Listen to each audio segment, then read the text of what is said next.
बड़ा पिटिया हट हट अले सीधा कर टोरस सीधा कर इन फिर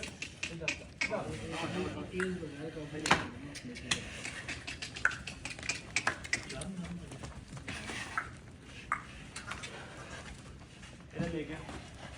सीधा करके खिला दे खिला मेरे तो ये बोल्ट है